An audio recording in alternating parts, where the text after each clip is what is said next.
Hola a todos, bienvenidos a Paredro, el podcast de libros, autores y demás actores del mundo literario. Mi nombre es Camilo Hoyos y les doy a todos y a todas la bienvenida a esta serie especial de podcast de la Biblioteca Nacional de Colombia y Paredro, creada para celebrar los 100 años de la publicación de Sobremesa, la única novela del poeta colombiano José Asunción Silva.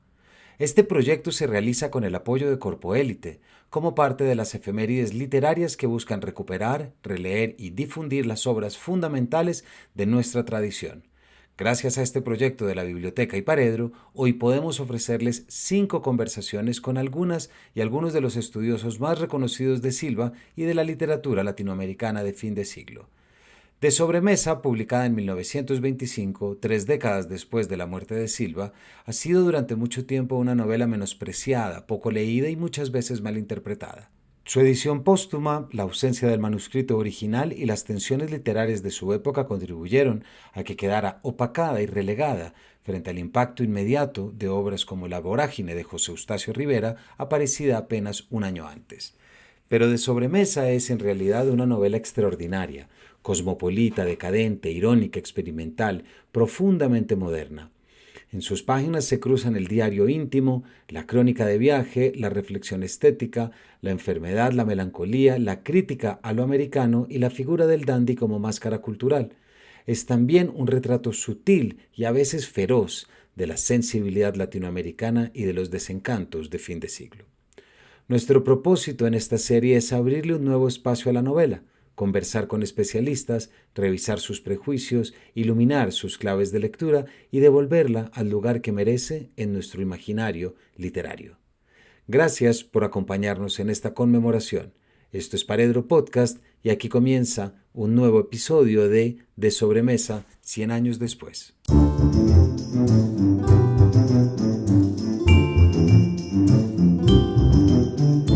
Hoy nos acompaña Patricia Trujillo Montón, doctora en Teoría de la Literatura y Literatura Comparada de la Universidad Autónoma de Barcelona. Estudió además la maestría en Literaturas, Lenguas y Pensamiento Europeo en el Queen Mary and Westfield College de la Universidad de Londres y realizó sus estudios de pregrado en la Universidad Nacional de Colombia.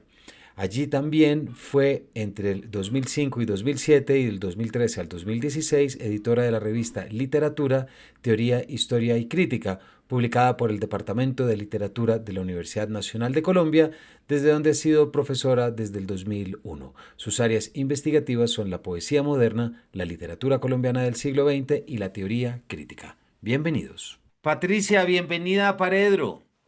Gracias, Camilo. Muy contenta de estar acá. Nosotros ya estuvimos hablando en la mesa de Filbo, pero ahorita estamos en las efemérides que celebramos conjuntamente con la Biblioteca Nacional para poder hablar sobre estos 100 años, dedicarle más tiempo, invitar y explicar, porque estarás de acuerdo, y esto ya lo hablamos, de Sobremesa es una novela en la que falta echarle mucha luz. Y no es reciente, sino que es desde hace rato, me atrevería a decir. Entonces, ¿qué te parece si arrancamos por ahí?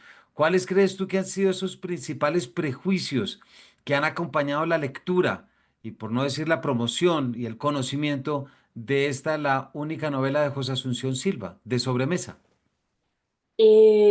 Bueno, los prejuicios han ido cambiando con el tiempo, ¿no? Los prejuicios de 1925 no son los prejuicios actuales y no son los prejuicios de mitad del siglo. Leyendo el prólogo que hizo Gabriel García Márquez para la celebración del centenario de la muerte de Silva en 1996, me di cuenta de que, por ejemplo, en 1946, que él leyó la novela recomendada por uno de sus profesores de colegio, la gran discusión era si este libro era o no era una novela.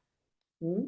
Esa discusión fue más o menos de mitad de siglo, quizá vino desde antes hasta el 96, en el que definitivamente la novela se consagró como una novela y la leemos como una novela. ¿Qué quiero decir yo con eso? Que leemos el libro como el relato de las experiencias de un protagonista, José Fernández, y de los conflictos vitales de ese protagonista en relación pues con la sociedad de su tiempo, ¿no? Y con sus preocupaciones personales, ese es el asunto.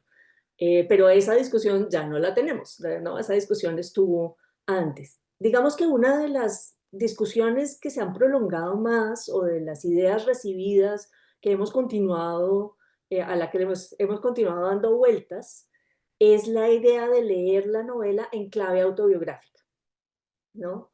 Porque Fernández es un poeta, Silva era un poeta, los dos estaban muy preocupados por cómo se forma la sensibilidad con las lecturas, con el arte. Pues pensamos que José Fernández es José Asunción Silva, ¿no? Y entonces le achacamos el proyecto loquísimo de conquista conservadora de el país que se traza José Fernández, que es una cosa muy loca y muy actual, es escalofriantemente actual, ¿no? Esa idea de José Fernández de que una pequeña élite se toma las armas, hace un golpe de Estado y para eso sirve desarrollar el país, y desarrollar el país quiere decir enriquecerse ellos mismos, esa idea se la achacan a Silva, ¿no? Y esa pues no es tan cierta. Entonces ese es uno de los peligros de leer la novela en clave autobiográfica. Hay similitudes entre los dos, ¿no? Silva le puso a José Fernández preocupaciones que él estaba teniendo, pero también toma distancia de él, como en una novela, ¿no? Y entonces puede burlarse de esas preocupaciones y explorarlas de otra manera, precisamente porque está en la novela. Porque se lee como una novela. Y otra pregunta que se hace mucho y es qué tan creíble es la novela, qué tan buen personaje novelesco es José Fernández, ¿no? Que me parece una pregunta actual, interesante, divertida, pues porque hay también José Fernández tiene, y esa es una observación con respecto a Silva, tiene todos los problemas de la vida resueltos. José Fernández es rico, es apuesto, no va a tener preocupaciones económicas en un futuro, ha tenido las relaciones personales que ha querido, actualmente no tiene una así como muy estable, pero a él no le preocupa, dejó de escribir y curiosamente en eso tampoco lo conflictúa. Es un poeta arrepentido, ¿no? Él dice, no, yo ya no quiero ser poeta, ya no quiero escribir, pero eso tampoco le causa graves problemas. Digamos, el único conflicto vital que tiene José Fernández fue su pasado amor, que vivió en términos absolutos, ¿sí? Es decir, es una conexión entre dos almas, una conexión espiritual entre dos almas intensísima.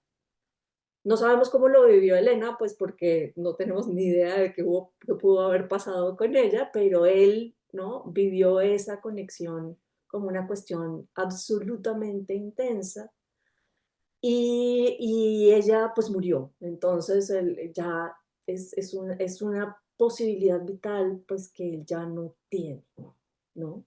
Y quizás ese es el único conflicto que todavía tiene él, pero de resto tiene la vida resuelta. Entonces, pues es muy poco novelesco ese personaje, ¿no? Un personaje novelesco tiene todos los conflictos que tenemos los seres humanos en el día a día, ¿no?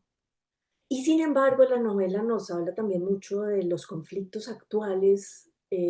Releyendo a partes de la novela, me di cuenta de que es una novela muy angustiosa y muy ansiosa.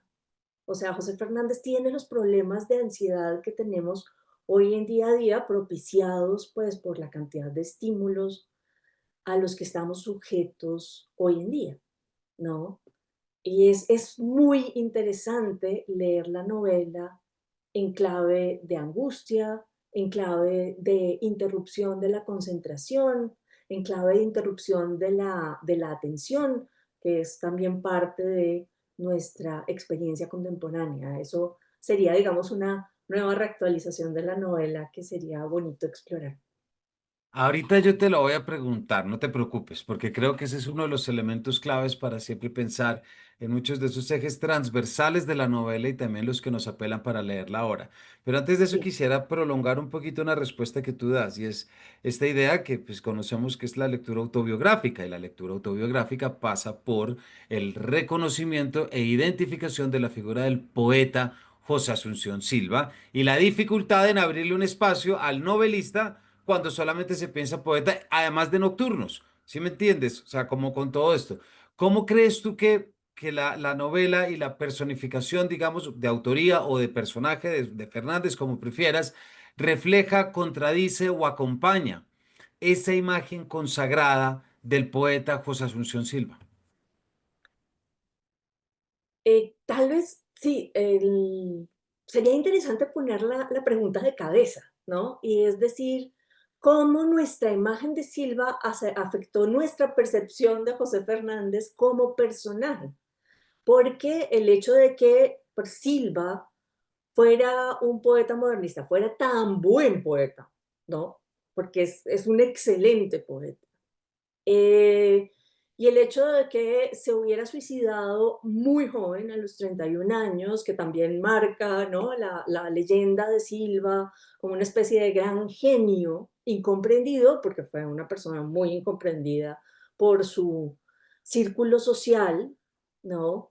Eh, Todo eso hace que leamos a José Fernández contaminado de la leyenda de Silva, precisamente porque los dos son poetas modernistas. Si leemos a José Fernández como un personaje novelesco aparte del autor, distinto del autor, podemos ver pues que José Fernández, la novela lo trata bastante poco bien a José Fernández, que es una dimensión de la novela que no solemos leer mucho, porque la novela es un diario que él mismo escribe. Pero pues como por la boca muere el pez, pues José Fernández muere por su propia boca. Y esa es una de las delicias pues de la lectura de la novela, darnos cuenta de que quizá lo que estás diciendo acá es una impostación de tu yo ante ti mismo, ¿sí? Porque tú te quieres mucho y entonces te estás diciendo cosas que te halagan a ti mismo, ¿no? Y esa interpretación sería bonito, bonito verla. ¿Qué tienen en común? Porque Silva y José Fernández tienen cosas en común. Los dos son poetas de un tipo muy particular de poeta que quiere erigir la poesía en la clave del sentido de su propia existencia. ¿Sí? ¿Y cómo la quieren erigir en la clave del sentido de su propia existencia? Para ambos, la poesía surge de la lectura, ¿no? La sensibilidad humana, la sensibilidad de los dos, se desarrolla al contacto con las sensibilidades de otros que están expuestas, pues, en estos otros libros y estas otras formas de arte y estos estímulos sensoriales que nos brinda el arte, el color, el sonido, etcétera, etcétera, ¿no? En respuesta a esos estímulos sensoriales, ellos han desarrollado su propia particular sensibilidad estética y sobre eso escriben. Esa sensibilidad estética está en conexión pues con los conflictos emocionales, sociales de su época también, ¿no? Y uno de los conflictos emocionales y sociales de su época es el absoluto desarrollo de la sociedad capitalista que hace que todo tenga que ser lucrativo, todo sirva para un fin que esta actividad no es. Es decir, yo hago algo para ganar dinero, ¿no? No hago algo porque esta actividad tiene sentido. Y en el fin de siglo, en la cultura occidental, los poetas y los escritores se vieron enfrentados al hecho de que escribir podía no ser un fin en sí mismo, sino una mercancía que se vende, ¿no? Y a eso respondieron idolatrando la poesía, ¿no? Es decir, no, la poesía es algo absolutamente sagrado, es un fin en sí mismo, es una dimensión metafísica casi de la experiencia que le da sentido a la experiencia humana, o que le debería dar sentido a la experiencia humana. Eso no era fácil de sostener en esa época y dio para muchas contradicciones. Esas contradicciones están en la poesía de Silva, ¿sí? Muy claramente, y planteadas desde dos extremos totales. O la poesía es realmente la conexión con el universo, ¿sí? Y nos da sentido como seres humanos, ¿sí? O la poesía es simplemente un juego vacío que no tiene ningún sentido y ningún significado. Y eso lo plantea Silva tanto en el libro de versos, este es, ¿no? La poesía es un vaso santo y hay que poner en él toda la experiencia, un vino oscuro, madurado, etcétera, etcétera, ¿no? Toda mi experiencia interior. O la poesía es simplemente pues un poeta ridículo que le pregunta cosas a la tierra, ¿no? Y la Tierra, displicente y callada, como siempre, pues no le va a contestar nada, ¿no? Porque la Tierra es un planeta físico que no tiene nada que ver con él, ¿no? Que es la posición de la respuesta de la Tierra de un poema de Gotas Amargas, ¿no?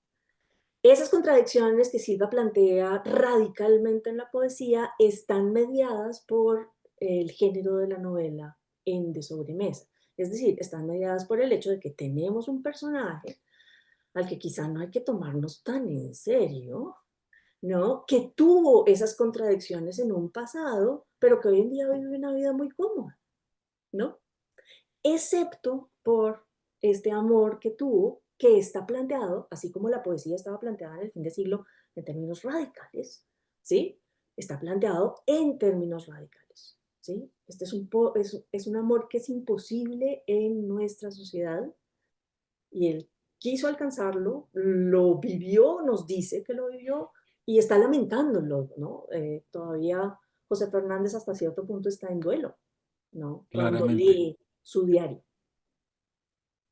Patricia, qué chévere además porque pones de antemano un elemento muy importante y es la desconfianza, que eso ya es una conciencia narrativa, ¿sí me entiendes? De qué tanto hay dentro del personaje, qué tanto nos lo debemos tomar en serio, si es efectivamente Silva quien dice vamos a conquistar Latinoamérica o si se está burlando de la pose de muchos que en ese momento lo decían, algo que es la libertad absoluta de la ficción, pero también dentro de lo que hablas hay algo que me interesa y es cómo ves tú esta conexión en estos tres temas subterráneos y ni tan subterráneos, pero que están dentro de la novela como lo son esa concepción del dolor, de la enfermedad y del malestar, que son, se traducen tanto en esta sensibilidad poética de hablarle a la tierra, como en visitas a doctores a decirles qué hago con este malestar que estoy teniendo, o también la visión retrospectiva del adinerado que está sentado y dice, ah, aquella época en la que yo viví eso. ¿Cómo entiendes estos tres elementos dentro de la novela y qué nos pueden decir del autor, de la obra o del momento? La novela explora precisamente los malestares de la época, que también son malestares sociales. Estos no, la angustia de José Fernández, la sensación de José Fernández de ser un rastacuero, es decir, un rico americano, ¿no? Cuyo dinero es lo único que le da validez, ¿no? Y que es visto muy mal por parte de la sociedad francesa. La conciencia del personaje de pertenecer a una pequeñita élite muy estrecha de miras también, ¿no? Y la conciencia del personaje de que de pronto su vida en serio no tiene sentido y por eso siente este malestar, incluso cuando él está muy cómodo en su posición económica y aparentemente en sus relaciones sociales, esa conciencia, ese malestar que describe la novela es un mal social, ¿sí? No solo es particular de José Fernández y por eso también es una novela, eso es una cosa muy, muy interesante. La novela tiene dos tiempos, como dices, Camilo, ¿no? Tiene el tiempo del diario, porque la novela es la lectura de un diario de unos cuantos meses que o un año, ya no recuerdo exactamente cuánto tiempo dura el diario, en el que José Fernández vive en París, viaja a Inglaterra, viaja a Suiza y vuelve a París después.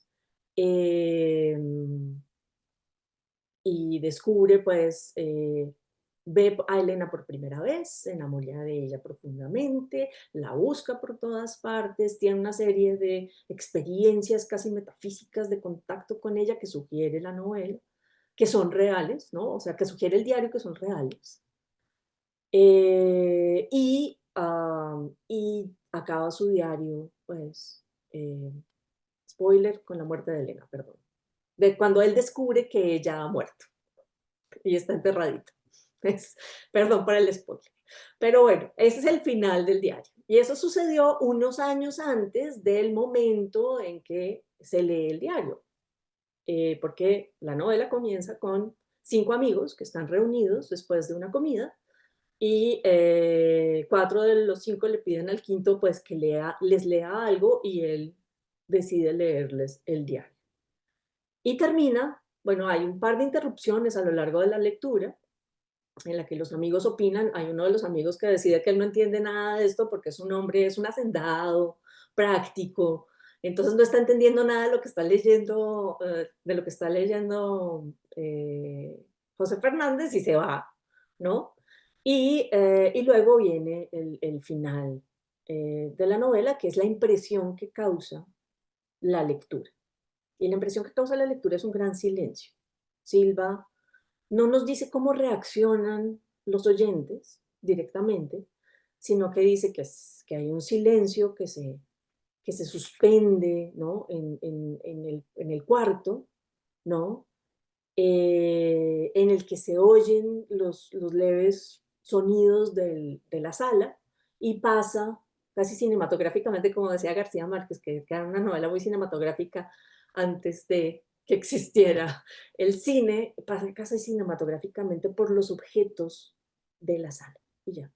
Es decir, la novela termina con un silencio que sugiere que tal vez que lo último que cuenta la novela sí haya sido una experiencia real, o sea, sí haya sido una experiencia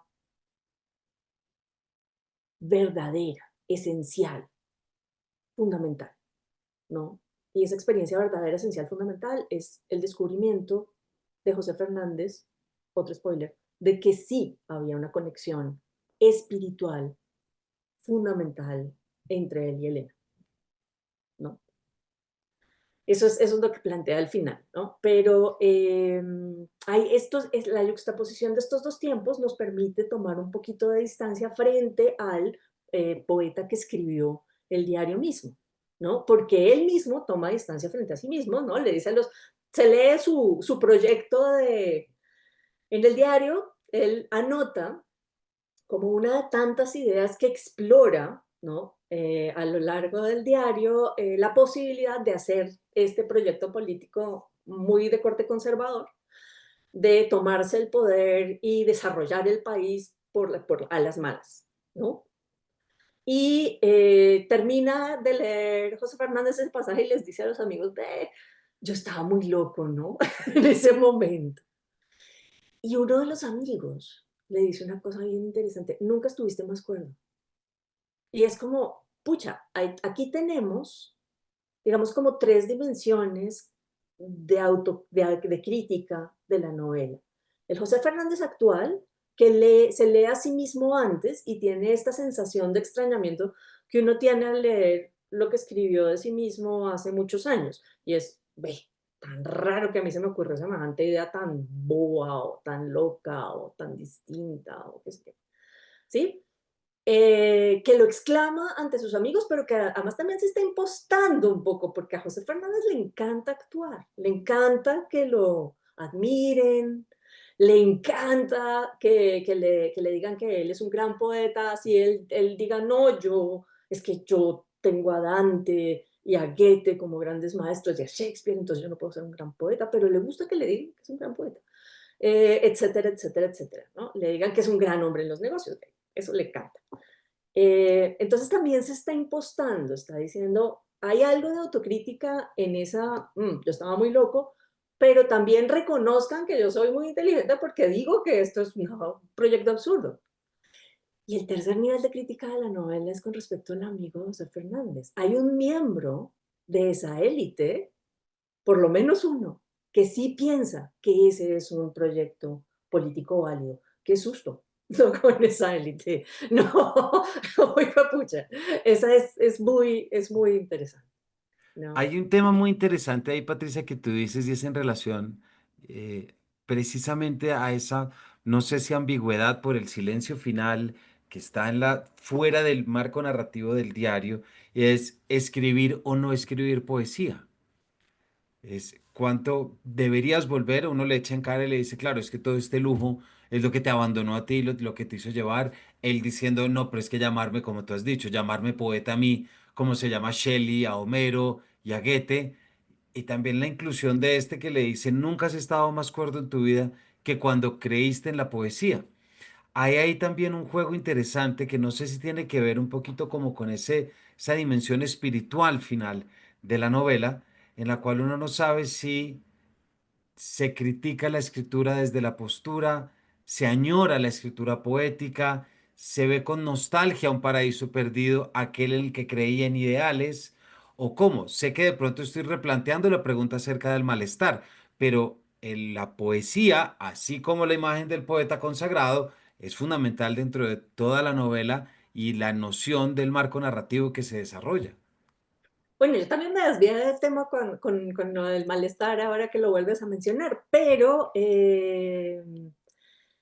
creo que una de las grandes virtudes de la novela es dejar en suspenso esas preguntas, ¿sí? Uno podría decir, sí, en la novela hay un planteamiento del abandono de la poesía y de los efectos entontecedores, para ponerlo, embrutecedores, para ponerlo en términos de fin de siglo, que tiene en un ser humano, José Fernández, haber abandonado la poesía, ¿no?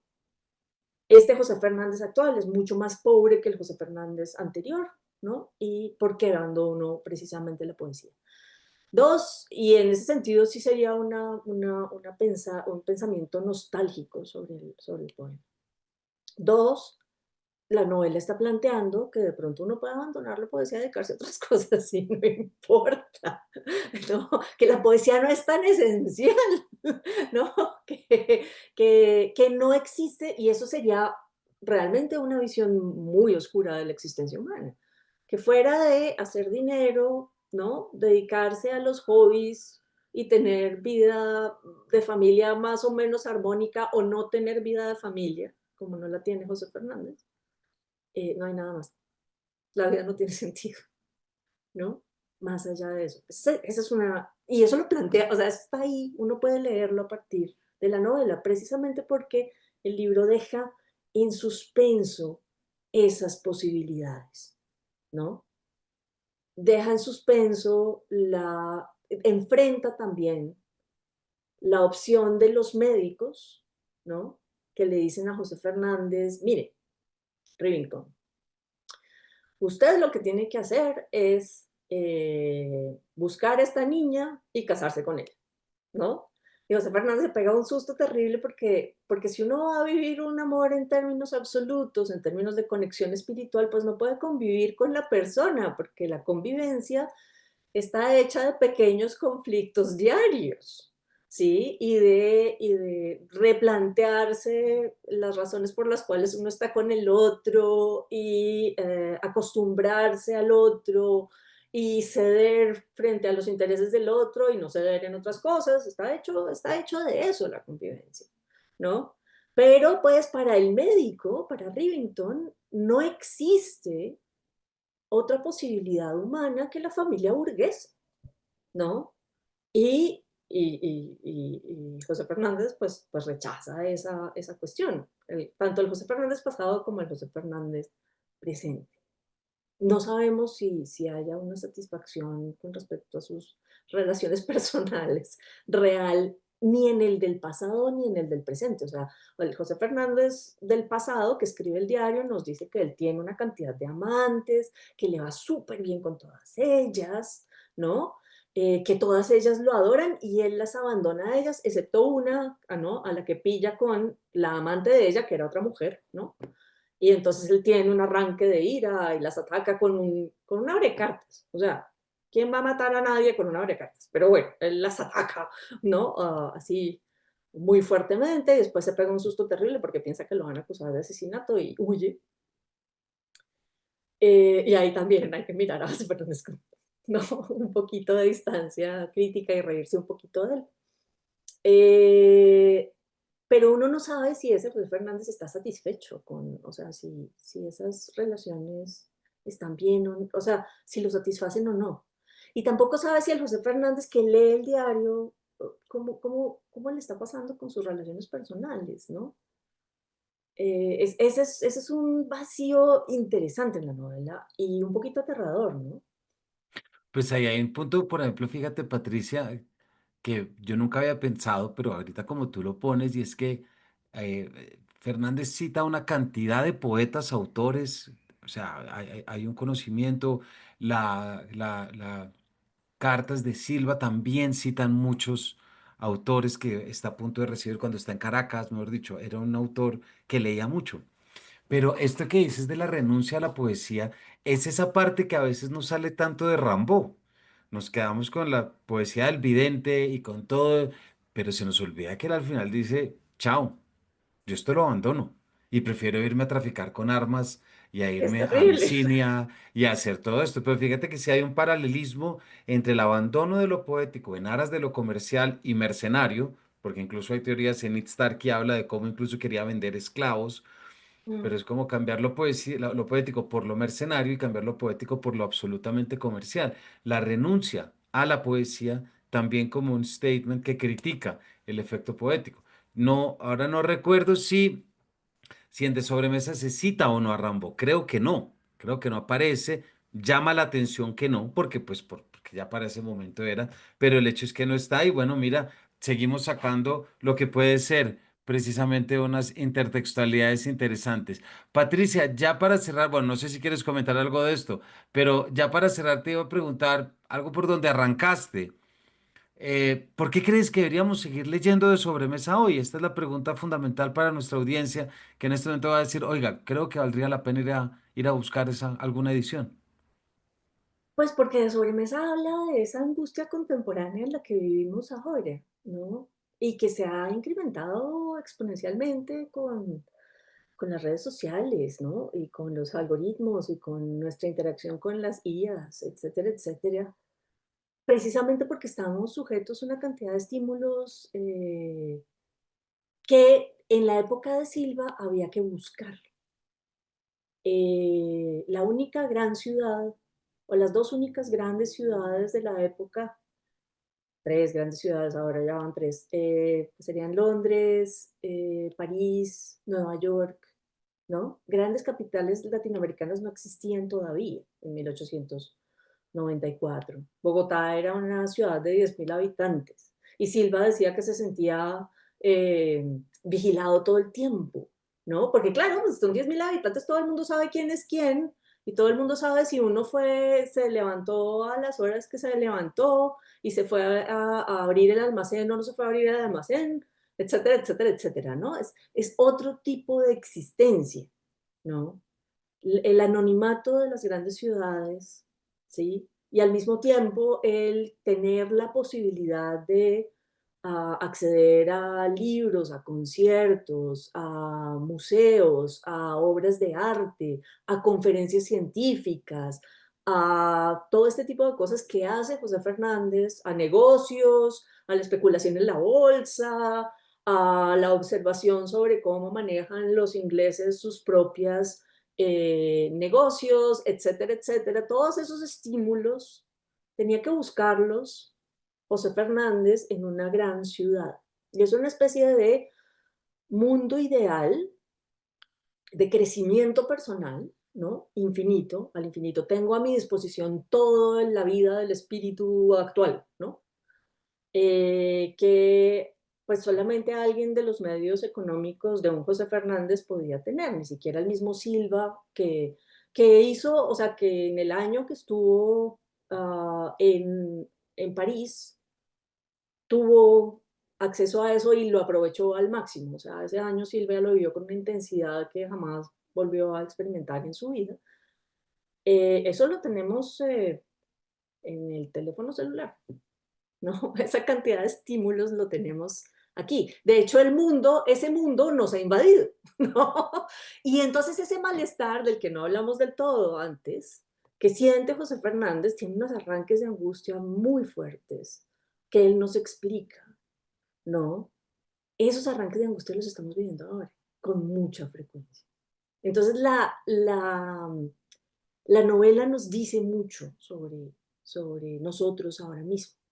¿Sí? Nos dice mucho sobre nosotros ahora mismo encerraditos en nuestra pequeña burbuja, ¿sí? Ah, y recibiendo imágenes de un mundo exterior que creemos que ese es el mundo exterior, eh, y bastante afanados con respecto a ese mundo exterior, ¿no? José Fernández también vive en su burbujita, ¿no? Que es la burbujita de su pequeña clase social. Y ver eso, esa dimensión de José Fernández perteneciendo a una élite que sin embargo es una élite de un país periférico, ¿no? Él sabe, él organiza, José Fernández cuando está en París, eso lo cuenta en el diario, organiza una gran fiesta para la alta sociedad parisina, que es una sociedad oculta, porque él quiere entrar en esos círculos de esa sociedad parisina. Él organiza la fiesta y se acaba la fiesta y él sabe que los franceses no lo van a hacer, ¿no? Y eso es de una sociedad, o sea, es de un miembro de la élite latinoamericana, ¿no? Esa es una experiencia de un Pa- miembro de la élite latinoamericana. Ese tipo de experiencias de esta élite pequeñita, ¿no? Que se sabe de la periferia, también son interesantes de ver en la novela. Y eso nos dice mucho de la actualidad también. Pues gracias, Patricia, porque con este fin, con este cierre, creo que queda en evidencia la importancia de volver sobre las novelas, de celebrarlas y de encontrar esos vínculos que a veces parecen estar como ocultos o subterráneos, cuando muchas veces lo que dicen es hablarnos mucho de la novela y no solamente de la novela, sino también de nosotros mismos en este momento. Patricia, Camilo, ¿puedo poner muchísimas... un Claro, por último favor, cachito? Porque es que claro. al hablar de las élites se me ocurrió una cosa. Uno podría leer de Sobremesa como el antecesor de novelas que pensamos tan distantes de Sobremesa como En diciembre llegaban las brisas de Mar de Moreno, que también habla de una pequeña élite en la periferia, ¿no? O como la novela de Laura Restrepo. Uy, acabo de olvidar el título. ¿Delirio? Peligro, claro, peligro. Tienes Pues, toda la razón. Y si pues mira. leemos de Sobremesa en esa clave, resulta sumamente interesante porque es muy, muy actual.